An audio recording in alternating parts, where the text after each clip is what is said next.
is happening, Learning Blocks fans? I am Miguel Sanchez, and welcome to another episode of the World of Blocks. So, yes, this is going to be a lot of fun. We now have daily uploads of the World of Blocks this time around at the moment, because we still got more story to come. And I believe this is going to be a lot of fun. I know, I tried, but yes, you know the drill by now. So, believe me, you're ready to witness something incredibly good. I really love this thing. So, yeah, knock knock. Who's there? It's the World of Blocks. That's right. The World of Blocks is coming to get you. Boom. Anyways, the book of Taleblocks has already begun. It started with the prologue. So if you haven't seen it yet, it was uploaded yesterday, and I'll leave a link to it on the top corner of the screen for you to watch right now. However, we should get started with the first chapter of the story. So if you're ready, let's get started. That's right. It is the book of Taleblocks, and we continue with chapter 1, Fairy Tales Unleashed. So, I'm ready.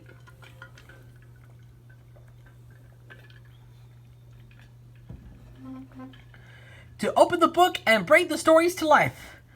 Fairy tales and nursery rhymes. Unite! Alright, we're ready. Let's go. As always, credits goes to Infinite Sanity Pit on TV. Alright, he was the one who made all of this happen. So thank you for the creation of the series. If you want to go check it out, the link to his page is down below in the video description. So please go check it out. And tell him that I sent you. One final thing, warning, Learning Blocks is the property of Loser Animation Studios of What's Limited and NBC. Of course, it is a British Broadcasting Corporation. No copyright infringement is intended. I own nothing. You have been warned. Thanks for your attention. Now, enjoy the story, everyone. Let the story continue. The World of Blocks, the Book of Taleblocks, Chapter 1, Fairy Tales Unleashed. Please? No. Come on! You're my minions! You have to do what I say! We're not gonna make you a girlfriend just because of that! But it's not fair! Autoblock stamped one of his tentacles in frustration. Autoblock is with the core 6, so why can't I have my own 6 to love? Wouldn't it feel weird to have a girlfriend made up of 3 of your minions? Terrible 2 Blue pointing out. We're all technically made up of other people, defended Octonaughty. I'm made up of 4 of you. He has a point, said Terrible 2 Purple. Terrible 2 Blue sighed. Okay, fine, but I'm not going to look forward to you being all lovey-dovey with her. The Blue Mask 2 walked over to the magic mirror that his boss had set up. 3 looks. When the mirror did nothing, he reluctantly added, please. The mirror glowed yellow and duplicated into 3. And now from behind them walked 3 terrible 2s. They did as Octonaughty wanted and added up into a 6. 1 with blue and purple spots and a green witch's hat. Citizen 6 is in the mix, she rapped ominously, and Octonaughty's blocks lit up upon seeing her. She's perfect, he sighed dreamily. Citizen 6's own blocks lit up when she got a good look at him, so it's clear that a mutual attraction had already formed. A disgusted Blue Mask Terrible 2 grabbed his Purple Mask twin by the arm. We'll just leave you two alone. The Terrible 2 walked out of the lair, leaving Octonaughty and Citizen 6 together. I think it's quite nice that Octonaughty has someone to love, said Terrible 2 Purple as he and his twin wandered through the forest of Neverland. Don't you get it? Snapped Terrible 2 Blue. Love is a weakness. Romance makes you soft. Villains should fall in love. The Purple Mask to roll his eyes, feeling that his amigo was being overdramatic.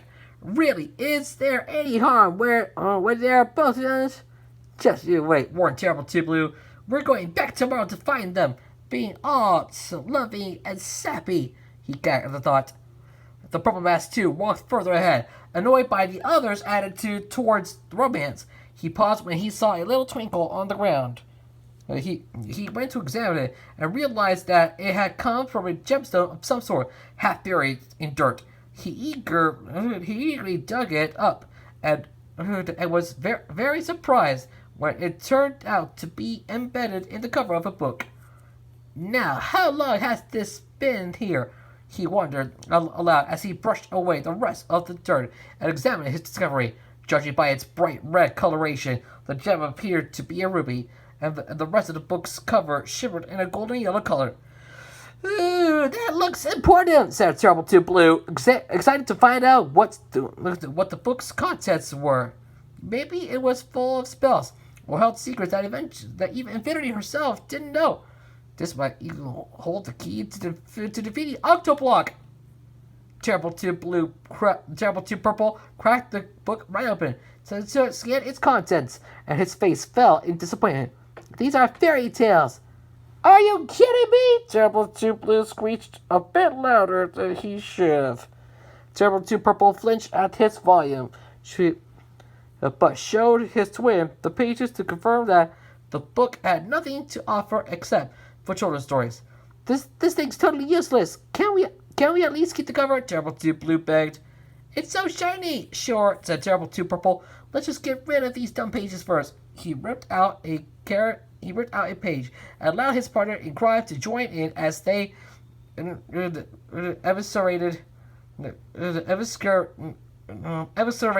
the book, letting the wind carry the pages away.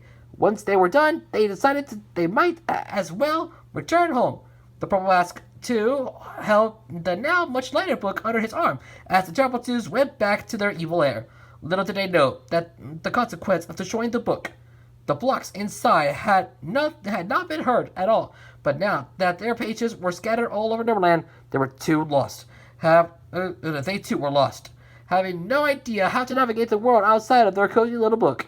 One of the Taleblocks had materialized near where the Terrible Twos had been standing, and upon seeing them with the book and realizing what had happened, she followed them home, intending to make them set right what they've done wrong.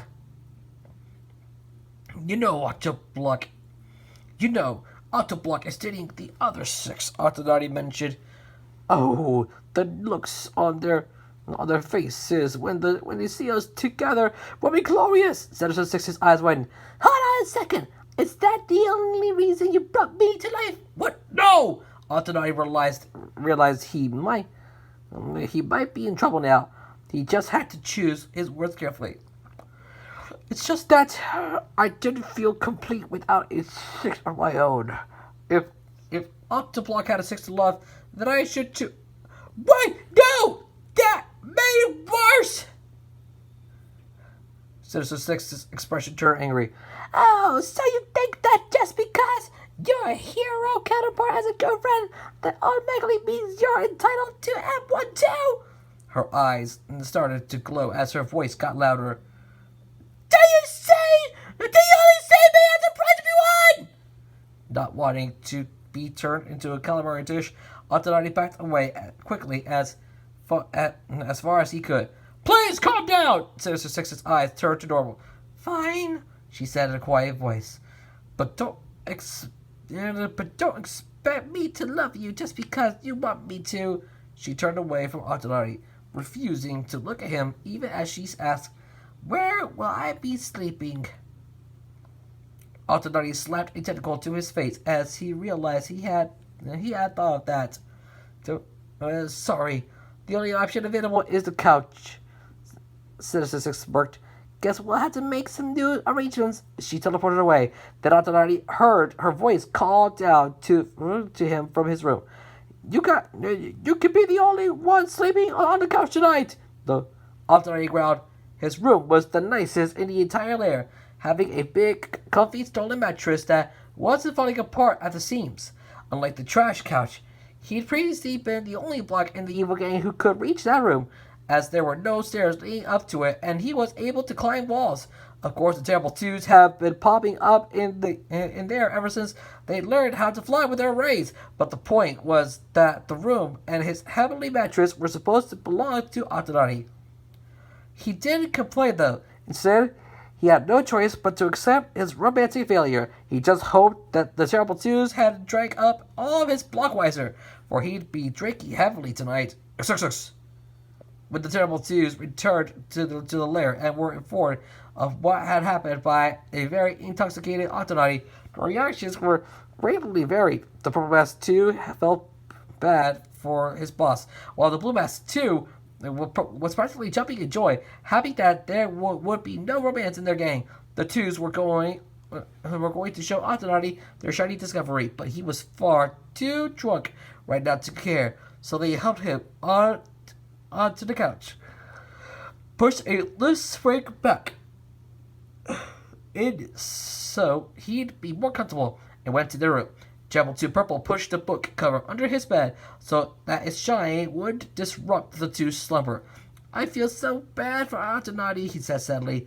Are you kidding me? This is perfect, exclaimed Terrible 2 Blue. Now we don't have to worry about him going soft. And it sounds like we've got a magic user in our gang. Will she ever want to be a part of our gang after this? Terrible 2 Purple pointed out. Heck, she might decide to leave Numberland entirely, or use her powers to oppose us. Terrible 2 Blue thought about this. Good point. But maybe we can convince her to stay. We can't let go of someone that valuable. Just think of what other spells she might have. Terrible 2 Purple lay down on his bed, deep in thought. Sure, Autonati made her feel as if he only viewed her as some sort of trophy, but that could have been the truth. He seemed to genuinely be in love as soon as he saw her, and was devastated after being rejected. Maybe there was a way to make her see his sincerity, but the two couldn't think of one, and he was beginning to drift off to sleep. Anyway, as everyone in their lay fell asleep, the Taleblocks who had followed the Terrible Twos here stood outside of the building. She supposed she should lay down to rest for the night, but she promised herself that first thing in the morning she'd go inside and confront the blocks who had destroyed the book and her friends to call home. She and her friends call home. The next morning, Autonati awoke with the most raging hangover he had ever felt. He was on the verge of throwing up, but managed to hold it in and get up off of the trash couch, shambling over to the kitchen and grabbing a bottle of milk from the refrigerator. Not bothering to pour himself a glass, he instead downed the rest of the bottle, hoping it would help subdue his immense headache. The Terrible Twos walked in on him, both feeling bad about the sorry state he was in. However, the Blue Ass 2 was still happy about his rejection, and was sure that Autonati would soon forget all about romance and get back into the swing of things. Soon, Sinister Six entered the kitchen, and the Purple Mask 2 decided to make some attempt at conversation with her. Hi, how you doing? Fine, answered Sinister Six. I don't think I'll be staying here for long, though. Wait, shouted Terrible 2 Blue, standing up on his chair. You can't just leave because Autonati said some stupid things. Autonati would have protected against that statement, but he was too tired and groggy to say anything. And besides, he didn't want to make the situation with Sinister Six even worse by speaking in his current state. I hate every right to leave you three, Sinister Six said calmly. After all, there's a whole wide world out there for me. But where are you gonna go? Questioned Terrible 2 Blue. The other Taleblocks won't be too welcoming towards an evil version of Six. And besides, if you stay with us, we can find a perfect use for your magic. This made Sinister Six angry again. First Autonati feels entitled to have me because our counterparts are Dane, and now you only want me to stick around because of my magic. Yeah, I better leave now. She got up and was prepared to walk right out of the lair and never looked back. But at that exact moment, a new block stepped into the kitchen. She was pale blue and wore a light blue dress with 2 noticeable glass slippers, and despite her dainty appearance, she looked very angry. Who are you? Asked Terrible 2 Blue, him and his twin being completely oblivious to how much trouble they were in. You destroyed my home! The pale blue block shouted, pointing at the Terrible Twos. How? Asked Terrible 2 Purple. He definitely didn't remember destroying somebody's house, and neither did his amigo. The book! That book you ripped the pages out of last night. That's where me and my friends lived, the mysterious block explained. Am I hearing this right? Asked Autonati, wondering if this was some sort of hallucination. You were living inside a book? How even are you? Asked Sinister Six, suddenly curious as to where this was going. Cinderella answered the pale blue block. Everyone stared at her dumbfounded. You're seriously a fairy tale character? asked Altonati. Now he was fully convinced that he was hallucinating hard. No, I'm the fairy tale itself, said Cinderella, clarify. I'm a tail block. Is everything not a block in this universe?